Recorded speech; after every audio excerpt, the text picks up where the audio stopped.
Welcome back, everyone. Apologies, we had a couple of minutes of a delay getting our sound back on. This is Dr. Cohn. I'm going to hand the meeting back over to Dr. Romero. I hope you all had a good lunch, and we will begin our afternoon. So thank you and welcome back. If we haven't said this today, but we did yesterday, make sure you get up and walk around at your desks when you have a chance.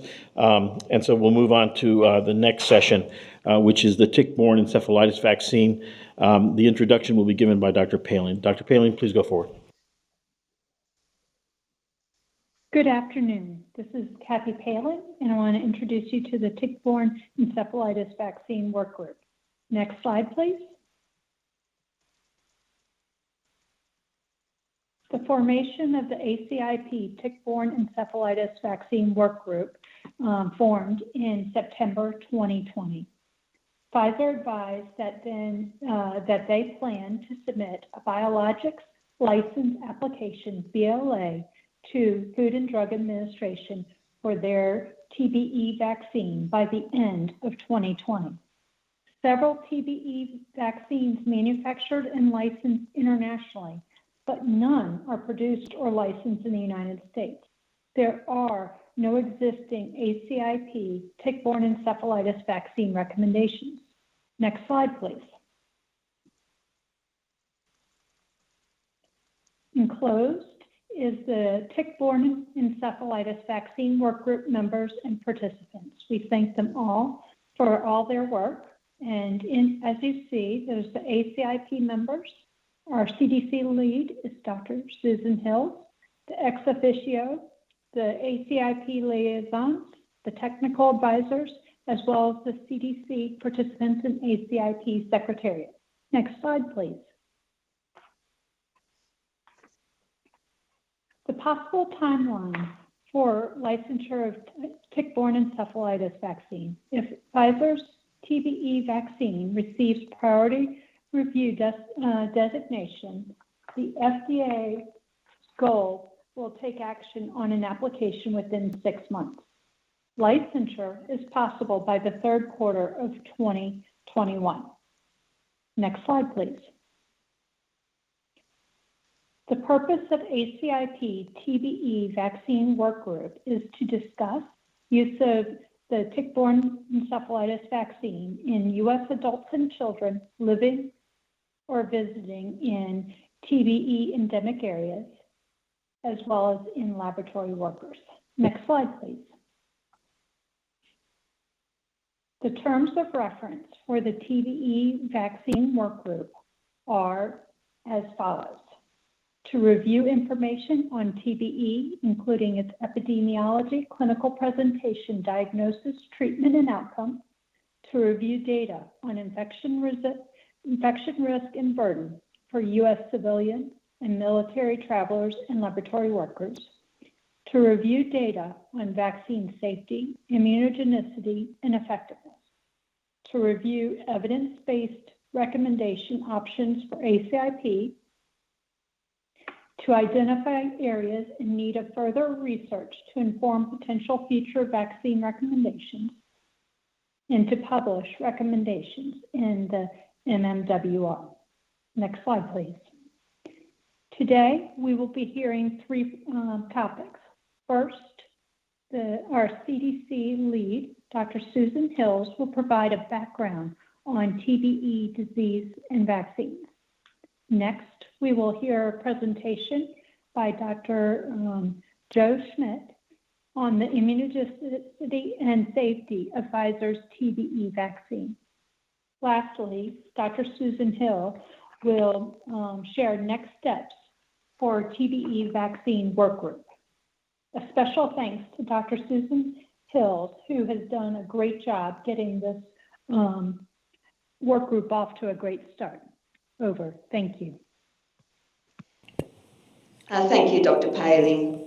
So today, on behalf of the TBE vaccine work group, I'm going to present, as Dr. Palin said, the background information on TBE disease and vaccines as an introduction for ACIP members.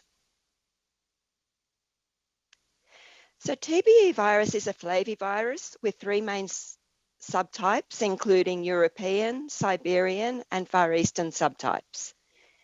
TBE virus is primarily transmitted to humans through the bite of an infected Ixodes species tick, mainly Ixodes ricinus or Ixodes persulcatus. Infections are usually acquired in wooded or surrounded areas during recreational activities such as camping, hiking, fishing, cycling, or foraging for mushrooms, berries, or flowers, or by persons involved in outdoor occupations such as in the forestry service or in military training. TBE virus transmission can also occasionally occur through other means, including ingestion of unpasteurized dairy products from infected cattle, sheep, or goats, slaughtering of viremic animals, laboratory exposure, and rarely through blood transfusion, organ transplantation, or breastfeeding. TBE virus is focally endemic, and that's in a geographical region spreading from Western and Northern Europe through to Eastern and Northern Asia, as you can see there on the map, reflecting the distribution of the vector ticks. In endemic areas, there are approximately 5,000 to 13,000 cases of TBE reported annually, although the number of reported cases varies from year to year. Most cases occur from April through November, with a peak number of cases reported during early and late summer when the ticks are most active. Most cases result from exposures occurring in areas under 2,500 feet. However, during the last 30 years, the geographic range of TBE virus appears to have expanded to new areas, including to altitudes up to and above 5,000 feet. The incubation period for TBE is typically between 7 to 14 days, but it can range from 4 to 28 days. About 1 in 4 persons with TBE virus infection develops clinical symptoms. The clinical presentations of disease can range from a non-specific febrile illness through to neurologic presentations, including meningitis, encephalitis, or meningoencephalomyelitis. A monophasic or biphasic illness can occur. A monophasic illness is more typical for patients infected with the Far Eastern and Siberian subtypes of the virus, and a biphasic illness is more typical with the European subtype. And there, the clinical course consists of a first phase of non-specific febrile illness, followed by remission of symptoms, and then a second, more severe phase with neurologic illness. There is no specific antiviral treatment for TBE, and clinical management consists of supportive care. The frequency of neurological sequelae depends on the viral subtype. So with the European subtype, sequelae occur in up to 30% of patients, and with the Far Eastern subtype, sequelae can occur in up to 80% of patients. For the Siberian subtype, sequelae rates fall in the middle of these other rates. Case fatality rates similarly depend on the viral subtype. So the case fatality rate is about 1 to 2% with the European subtype and about 20% with the Far Eastern subtype. And again, rates for the Siberian subtype fall somewhere in the middle of these other rates. The incidence and severity of disease are highest in older persons. So overall, TBE cases in US persons are rare, but cases are occasionally reported among US civilian and military travellers. There are 2 recent case series publications, including 5 cases reported among civilian travellers, which were diagnosed at CDC in the 10 years from 2000 to 2009, and 8 cases reported among military service members or their family members stationed in Europe during the 13-year period from 2006 to 2018, including 7 cases in 2017 and 2018. So TBE vaccine is of substantial interest to the Department of Defence in relation to these cases among military persons stationed in parts of Europe. I'm not going to discuss these cases in any more detail today, as the work group will present a more thorough review and a discussion of traveller, military and laboratory cases for ACIP members at the February ACIP meeting. There are currently 4 TBE vaccines available internationally, and they include 2 in Europe, which are listed in the top 2 rows there, and 2 in Russia in the lower 2 rows. There is also 1 TBE vaccine available in China, but there is limited available information in the public domain on this vaccine. The vaccine listed in the first line is the Pfizer TBE vaccine. That's marketed in Europe as FSME Immune or Tick-borne, and that's the vaccine that the ACIP work group is considering at the present time. Bavarian Nordic is also considering licensure of their TBE vaccine, Encephalitis, in the United States, but there is no fixed timeline for a submission of a BLA at this point. The European vaccines are licensed in children from 1 year of age, and the Russian vaccines from 3 years of age. Pfizer's vaccine is an inactivated vaccine. It's available in pediatric and adult formulations. And the original formulation of Pfizer's vaccine was first used in Europe in the late 1970s, but the current formulation of the vaccine has been used since 2001, or approximately 20 years. And that vaccine is currently licensed in more than 30 countries in Europe. So in summary, TBE is a focally endemic disease with the geographic risk area extending from Western and Northern Europe through to Northern and Eastern Asia. The virus is transmitted to people primarily through tick bites as they visit or work in wooded areas in endemic regions, although other modes of transmission can occur. TBE virus can cause clinical disease that can be severe, and there can be high case fatality and sequelae rates with some of the TBE virus subtypes. Cases among travellers are rare, and at this stage, 1 TBE vaccine among several available internationally will be submitted for licensure in the United States, and that's the Pfizer vaccine. The vaccine is an inactivated vaccine which has both adult and pediatric formulations, and it's been used in its current formulation for roughly 20 years in Europe. A TBE vaccine has never previously been licensed in the US, and so as a result, there are no existing TBE vaccine ACIP recommendations. So we'll be saving our questions for the end of the next presentation. So I'll now hand over to Dr. Heinz Joseph Schmidt from Pfizer, who is going to present data on the immunogenicity and safety of Pfizer's TBE vaccine. Thank you, Dr. Hills. My first question is, can you hear me? Yes, we can. Go ahead. We can hear you. Thank you very much. Next slide, please. So this is about the development of the Pfizer TBE vaccine from 2000 to 2020. Next slide, please. And this is the agenda covering the study overview for adult pediatrics, long-term protection, breadth of coverage, effectiveness, and additional topics. Next slide. As has been said before, this is an inactivated whole virus vaccine. It was developed and then first licensed in Austria in 1976. And the point to make with that is this is a vaccine that doesn't seek a new license to begin with, but it has a long history. Life cycle management, addressing local needs, addressing new situations. So it is not as clear-cut as you may wish from the literature with a new license application, but it's a little bit complicated here and there. The vaccine is basically a suspension of purified TBE European subtype strain. The strain was isolated in Austria, in a small town called Neudörfel. It is propagated in chicken embryo fibroblast cells derived from pathogen-free eggs. It is highly purified by continuous flow ultracentrifugation. It's free of maricel, but it uses HSA as a stabilizer. Approved trade names outside the United States are FSMA Immune and Tick-borne. It has historical reasons. There are more names or other names for the previous formulation before 2000. There are adult and pediatric formulations with 2.4 or 0.5 ml milliliters and micrograms for adults as of 16 years of age.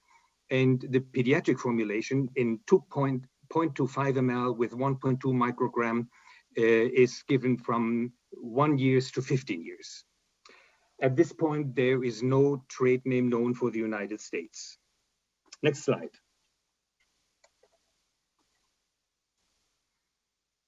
So this is a little bit of the history. Again, 1976, first approval, 1981, mass vaccination introduced in Austria.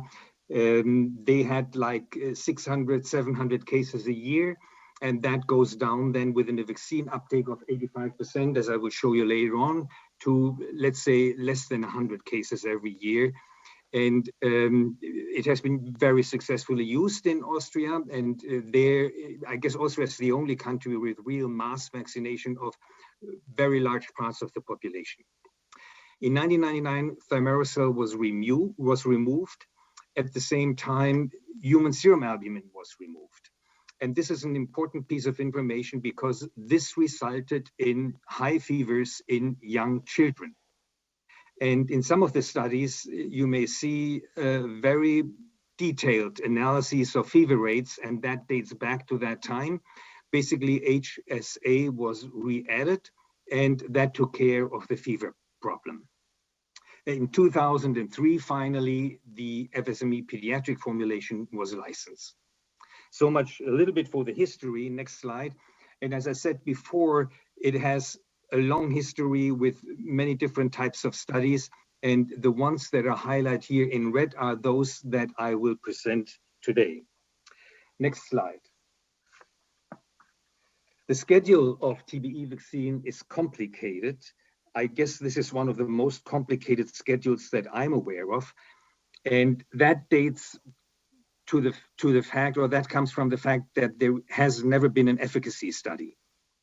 And the only marker for protection was neutralizing titers or some serology based on ELISA, largely neutralizing test.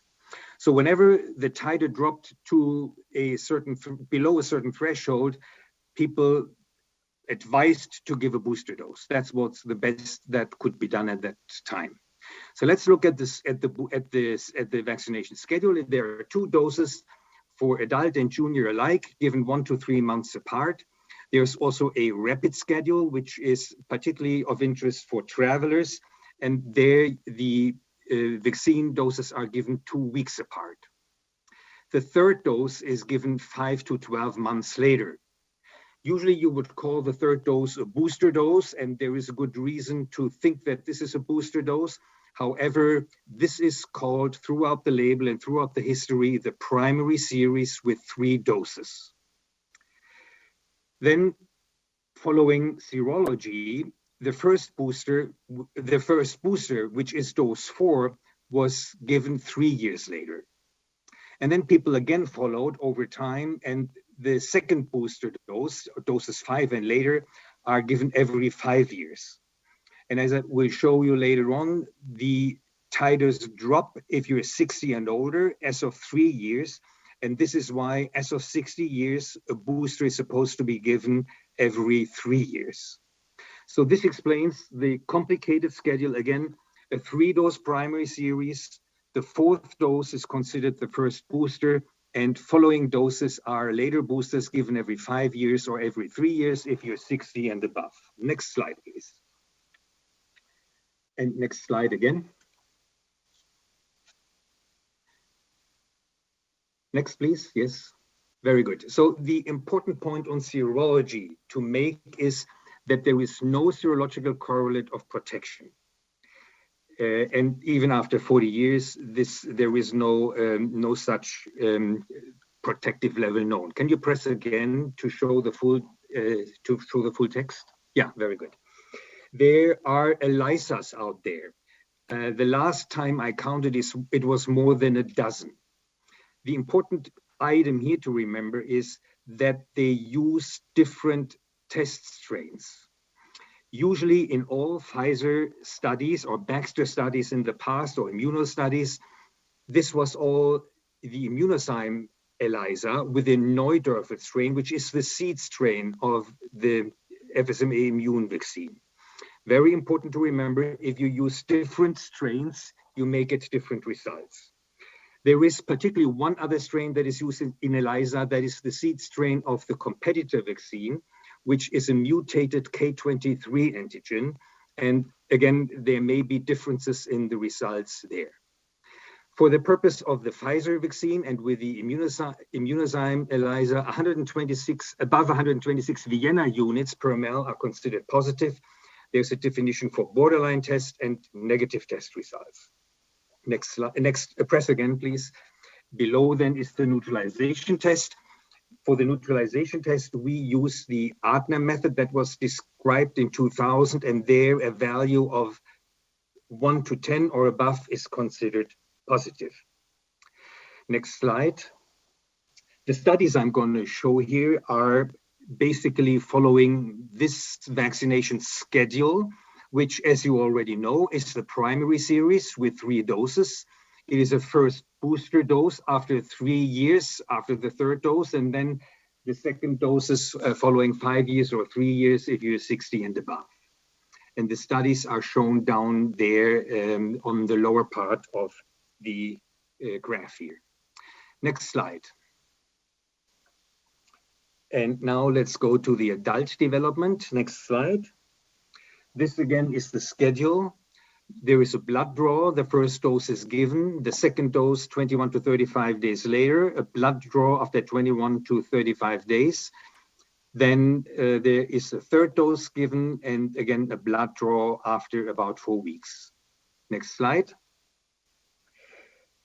First, this is the dose finding study where you can see, next slide, please, where you can see that, next slide, here it is, that 0.6 microgram of the Neudorfel strain, 1.2 microgram or 2.4 microgram were used on the lower part.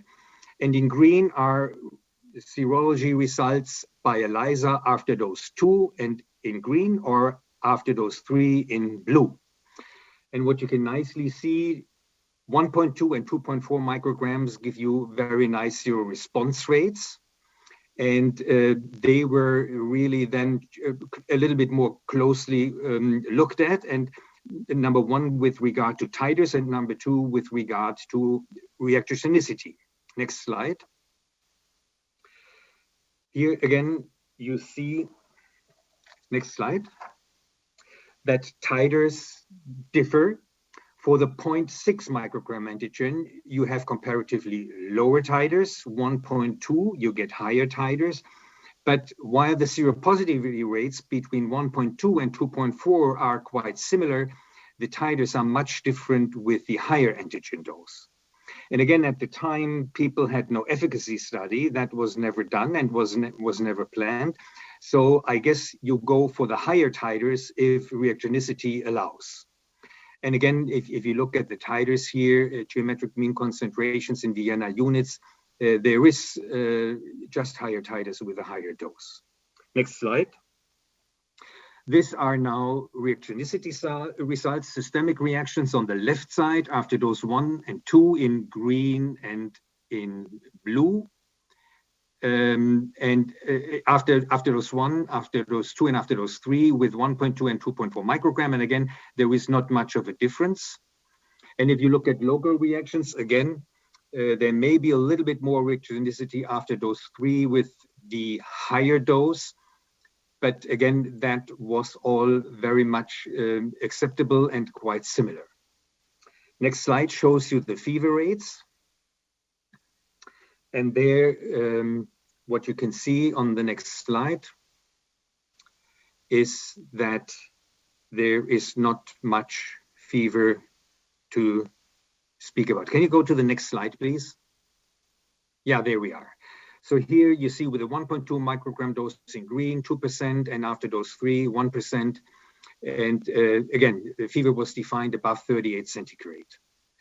So this is why the 2.4 microgram dose was chosen in the end for the adult preparation. Next slide. Now we have the primary series, dose 1 to 3. Now we want to know when to give dose 3. So there is a study then where there is a blood drawn after the third dose, then after 2 years, and then after 3 years, and then the next dose, the booster dose, the first booster dose is given. And the blood is drawn before and after the fourth dose. Next slide. This slide again shows you on the left side seropositivity rates by ELISA and on the right side by neutralization test. You see here the seropositivity rates after 1 month after the third dose, after 2 years, after 3 years, and post-booster. And seropositivity declines from 99.1 to 88.7 and to 100% after the booster by ELISA. Titer or seropositivity is higher after is higher with the neutralization test. It goes from 100% down to 95.4% 3 years after the primary series pre-booster, and again to 100% after the booster dose. I guess interesting again to look at the titers. This is seropositivity. What are the titers? Next slide.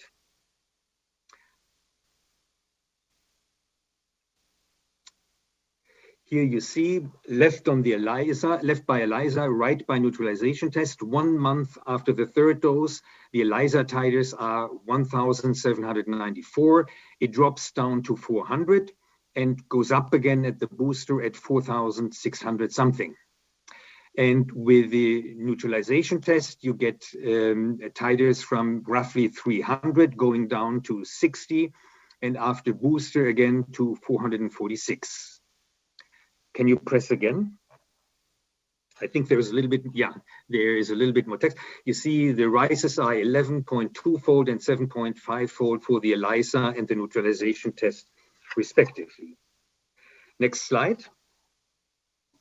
Now we know the regular schedule. What we're now interested in is the rapid schedule that is of particular interest for travelers, particularly for Americans in this case, visiting Europe or Asia. There is, again, here a pre-vaccination baseline blood draw. There is a second dose, and then repeatedly blood draws are done on day 3, 7, 14, 21, and 42. So repeated blood draws after the second dose. And that is shown in the next slide. On the left side, again, ELISAs. On the right side, neutralization test, and we look at seropositivity. Day 3, 21%, day 7, 28%, 14 days, 92, then 96, and finally 98% seropositivity. If you look at neutralization test, almost 90% after 3 days, 96% after 7 days, 98 after 2 weeks, 100% at day 21, and 42 days, it's 100% again. So this is the rapidity of antibody response after the third dose using the rapid schedule. Next slide shows you the respective data on reactogenicity. Systemic reactions, 15 and 13%, injection site pain, 14, 17% after dose 1 and 2, and then tenderness, 22% and 33%. No serious adverse events, experiences were reported. Next slide. Let's go to pediatrics. Next slide. Again, same schedule and dose finding. And this is a little bit complicated in the publication that you may have read. The basic principle is there are 2 studies in 2 different age groups with 639 children aged 1 to 5 years and 639 children 6 to 15 years. And that is the 1,278. And that was the dose finding part of this publication. In addition, there is a safety part described in the same publication where 2,417 children are vaccinated and their age is 1 to 15 years. So this is from this one publication by Pöller-Bauer and children 1 to 15 years. Let's look at dose finding first. Next slide. Here you see on the left side, seroconversion by ELISA, children aged 1 to 5 years. On the right side, seropositivity aged 6 to 15 years, again, ELISA. You see after dose 2 and after dose 3, left and right side of each of the panels, and the dosages used are 0.3, 0.6, and 1.2 microgram going from left to right in the different colors. So seroconversion rates here are 92, 98, and 100% from the lower to the higher dose after dose 2, and it is 93 to 100% after dose 3. If you go then to the older children, 5 to 15 years, you start at 87 to 99.5 to 100% with a 1.2 microgram. And again, with the dose 3, you have very high response rates. And I guess the important item here, as I said before, is reactogenicity to look at. Next slide. Basically, the 1.2 microgram was used. Yeah, in the end, it's half the adult dose, half the volume, half the dose. So here are again the GMCs in children 1 to 5 years on the left side, 5 to 15 on the right side, and this is by ELISA. Baseline after dose 2 and after dose 3, and you see how titers increase with dosing, and you get the highest increase with a higher vaccine dose. On the right side, you see the GMCs for the older children, and it gives you the same picture. It was a clear dose response in children. And again, the important item is now reactogenicity, and that is on the next 2 slides. Next slide, please. Left side, fever, children 1 to 5 years. After the first vaccination, 20%, with a lower dose and somewhat less with the higher dose. 15.9%. After the second vaccination, 15 down to 13.4. After the third, you get values here between 10 and 12.2%. On the right side, older children. In older children, you have less fever. Next slide. Can you press again? I think there is one more piece of information. Yeah, and one more. The total systemic reactions, excluding fever, were quite rare, less than 13% after dose 1, and were comparable between the 3 dose groups. Local and systemic adverse reactions occurred at much lower frequencies after dose 2 and 3, and this is not shown on the slides here. And no serious adverse reactions were reported in either age group. Let's look at fevers. And I guess this is the original slide that was used at the time.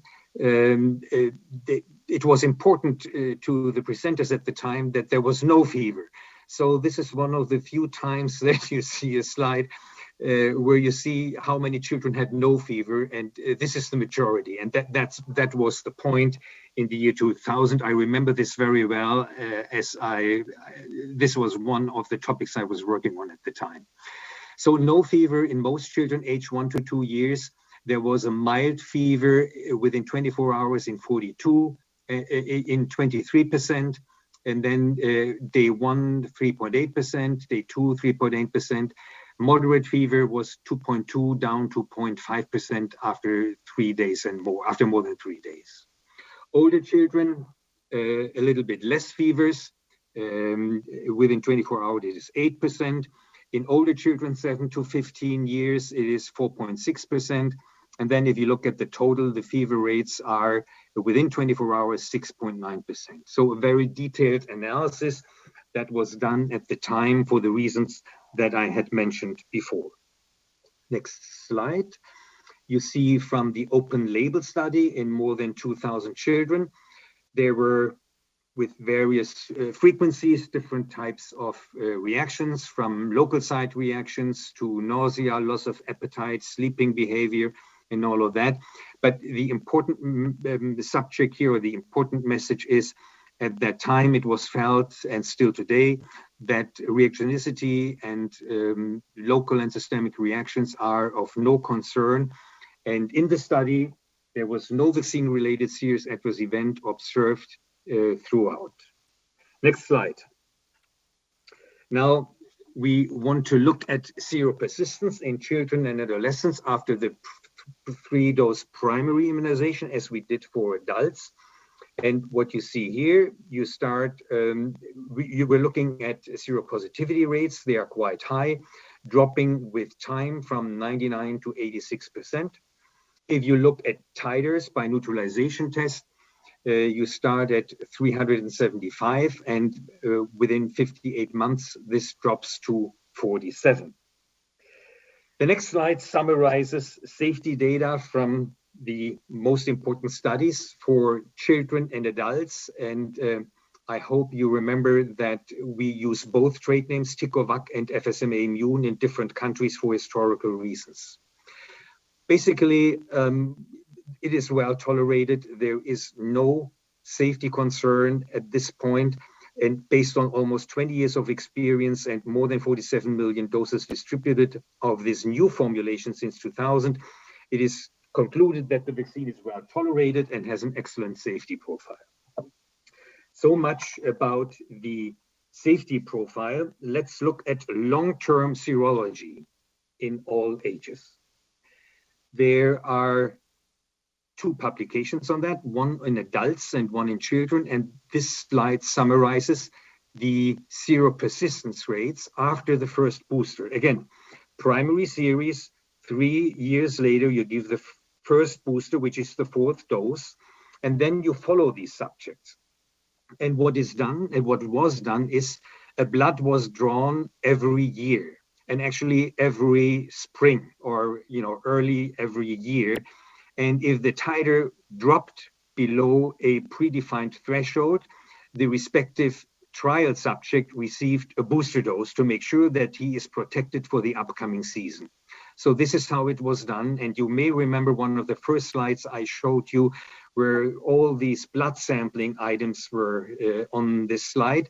And this is this study. Again, every year, 1 blood draw, and every time somebody had titers below the predefined threshold, a booster dose was given. Now, this is seropositivity by age group. And what you nicely see in the upper part, this is the younger age groups. The black line, that is 50 to 60 years. And the lowest line is those above 60 years. And what you can nicely see, in the younger age groups, titers remain up very well, and they drop with time in all, I guess, and particularly with older ages as of 15 and as of 60 years. Mr. Schmidt, Dr. Schmidt, yeah. Apologies. This is Dr. Cohn. I apologize for interrupting, but could you please move through your slides a little bit more quickly? We're going over time. I apologize. Okay, I'm worried. Sorry for that. Next slide. This is just the seropositivity. This explains why we need a 3-year booster. Next slide. This one shows the titers. We can make it to the next slide. I'm sorry for that. Next one, please. Reactogenicity and safety were of no concerns in these studies. Next slide. I just want to highlight one item here, which is important for Americans coming to Europe. This is the RCD distribution curve for subjects who had missed their 2nd, 3rd, or 4th dose. And if you press again on the left side, the 4 curves on the left side are the pre-titers. And if you give those subjects 1 more booster dose, they all move to the right side. And what you see here, the red line is the one who had received 2 doses. And you give them 1 more dose, they move to the right side. And the point is that looks like a booster dose. You don't get any higher titers if you had 3 or 4 doses before. It doesn't matter.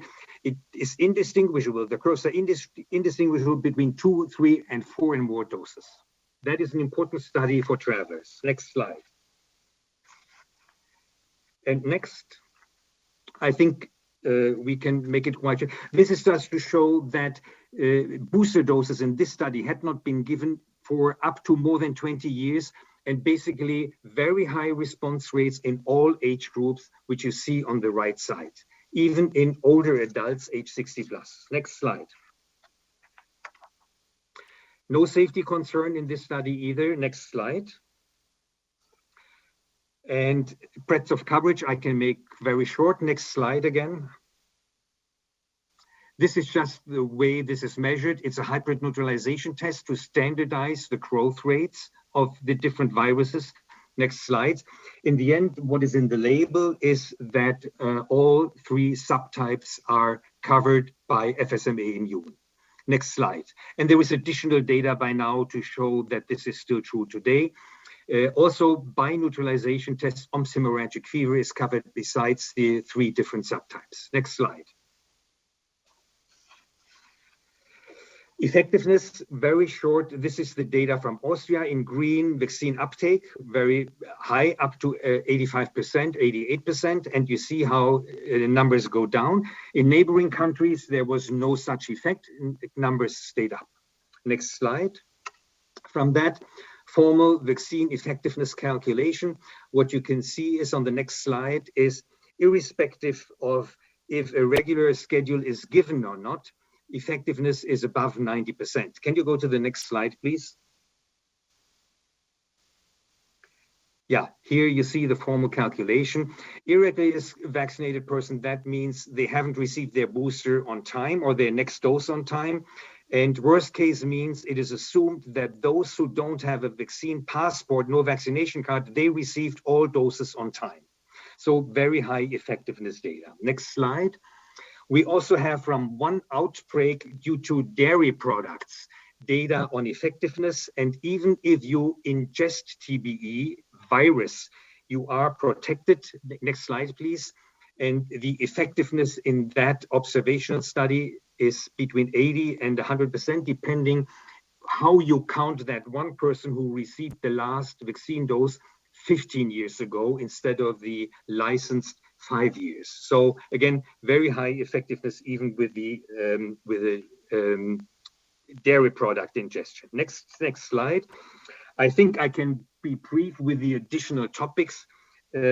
I guess they are in the pre-reads. I just want to mention that multiple sclerosis, there are 2 studies that show that there is no association. And in one study, 18 subjects with multiple sclerosis were even vaccinated, and there was no sign of a clinical recurrence of the disease. Next slide shows you pregnancy. The vaccine is not licensed to be given in pregnancy. Next slide. And we have in our safety database 138 cases from the full 40 years. And at this time, there is no signal that would raise any concern. Next slide. I think we can go to the next slide. There is no data on simultaneous administration. And the summary then would be, this is a 40-year-old product. There is no efficacy study. The complicated schedule results from the fact that serology is followed. And that gives you, the schedule that you know. We have shown you the rapid schedule with 2 doses. The vaccine is well tolerated, and there's an excellent boostability. And apologies for having to rush a little bit in the end. Thank you very much for your attention. Thank you for your presentation. So now we'll turn it back to Dr. Hills for next steps in TBE vaccine work group. Dr. Hills. Following Dr. Hill's presentation, we'll take questions. Thank you. Yes. Thank you, Dr. Hills. Can you hear me? Yes, go forward, and then we'll take questions. Thank you. Let me ask if any of the voting members can hear this, please. Yes. This is Kathy Phelan, I can. Okay. Can I have the next slide? So I apologise, there seems to be a substantial delay, and I also think there might be some confusion because our session was meant to go until 2. So let me go ahead, I'll present this final slide. So as the final part of the TBE session, I wanted to provide ACIP members an outline of our current planned timeline for work group activities and presentations to ACIP. Hello? So as mentioned earlier, we're working on the basis of possible licensure of the vaccine in the 3rd quarter of 2021. As you can see, starting on the left of the timeline, today we've presented background information on TBE, and Pfizer has summarised vaccine safety and immunogenicity information. At February's ACIP meeting, we plan to present traveller and laboratory worker risk data and additional data and considerations of relevance to vaccine recommendations. In June, we plan to present the evidence to recommendations framework and grade and proposed vaccine recommendations. And then in October next year, we're planning to ask ACIP members to vote on those recommendations. And if recommendations are passed at that meeting, we'll then finalise an MMWR TBE vaccine recommendation document. So thank you very much for your attention today, and my apologies for the technical problems. Thank you very much. The technical problems are far beyond your control and ours, as we're learning today. So let me turn this over to the voting members to see if they have any questions, and to the liaisons.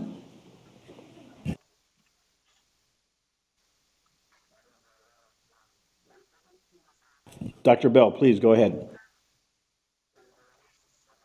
Thank you. I recognize this is not a common disease, but I was just curious about whether there's ever been any information about breakthrough infections, understanding that we don't have a correlate of protection. Yes, there is information on breakthrough diseases. Basically, there are two types. Number one, those subjects who are, I would call them non-responders. They have IgM and IgG later on. It looks like a primary infection. And then there are breakthrough cases where you have little IgG to begin with and high IgE right from the beginning. And that is a real breakthrough case. Overall, it is quite rare. There is a recent published series from Germany, which is an endemic country with a population of 85 million. There were 6,000 TBE cases. And if I remember the numbers, something like 200 vaccinated subjects, all types of doses, irregular schedules, whatever. And again, there are these breakthrough cases, but the numbers are quite low. Thank you. Any other questions? Dr. Hunter. This is a little off topic possibly, but is there any chance that this pathogen could be in other ixodes tick vectors and therefore become established in any of our ticks in North America? That I don't know. I really don't know. I guess the spectrum is broader than Ixodes ricinus.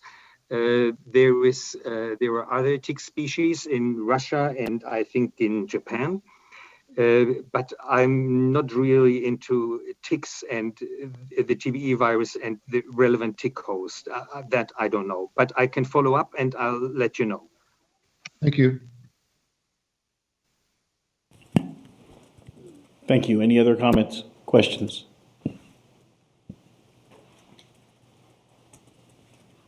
Okay. Pablo, yes, go ahead. Dr. Sanchez. And just, this is Susan, to add to that. So we have a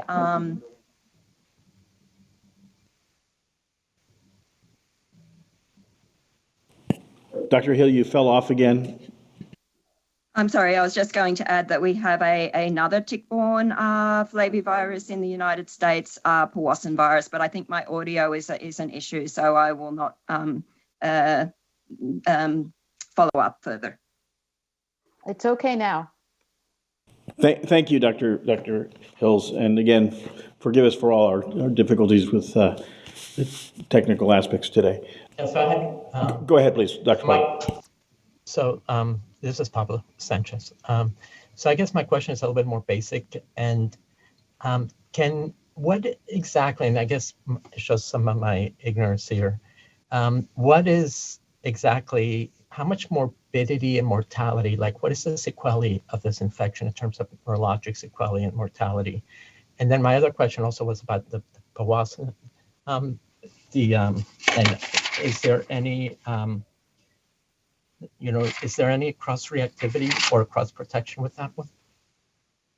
For the first question, which is on sequelae, the death rate is 0.6% in a population-based study in Latvia over a very, I think, 18-year-old observation period. It's very low. In other countries, in Russia, it is much higher, up to 30%, and Dr. Hills had presented that data before. I think it is overall very difficult to compare mortality rates based on different hospitalization systems and who has to pay for what and all of that. So I'm not so sure about the death toll after all.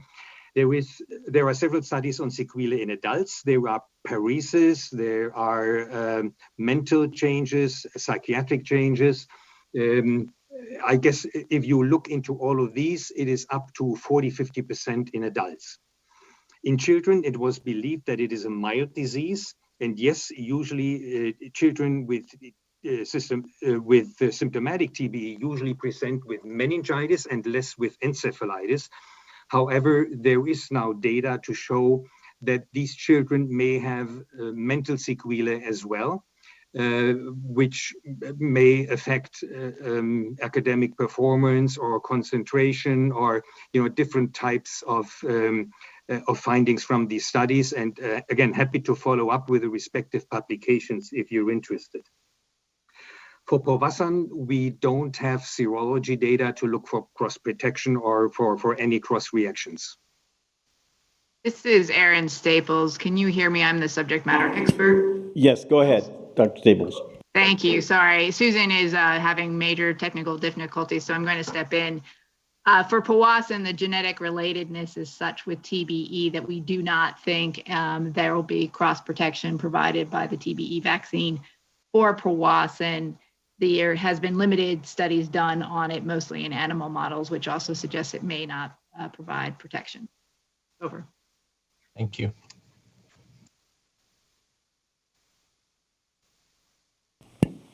Thank you. You may have mentioned this is Jose Romero, but is there evidence of any transplacental spread from mom to baby if mom is infected during pregnancy? There are roughly, I think the correct number is 6 such reports in the literature. And to date, there is no indication for spread.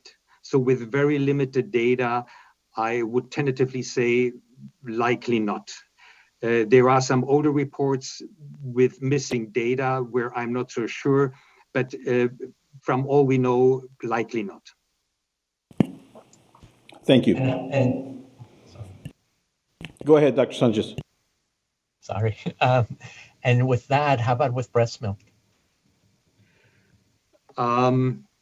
Yeah, that is a very good point. I guess it could be in breast milk. I wouldn't know a publication to show that it is in human breast milk. I would assume, though, in the viremic phase, if the mother has a high fever and she's breastfeeding at that time, and it is a TBE virus as the cause of the fever, it may be in the milk. But I would have to look that up as well, and I will follow up on that. I don't know from the top of my head. I wouldn't know a publication on it or any firm data. And this is Erin Staples again. We'll be covering that in the February ACIP meeting. We're going to review all the risk groups and all the modes of transmission that we're aware of to clearly document the potential risk. Thank you. Thank you. Thank you. Any other questions from the working group? From the voting members or the liaisons?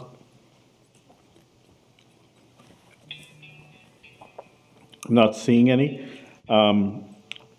So if there aren't any, I think we've come to the end of this session. We have a break until the hour, so about 45 minutes. So we'll be back in roughly 2:15 Eastern Time. Thank you very much. Bye-bye. Thank you.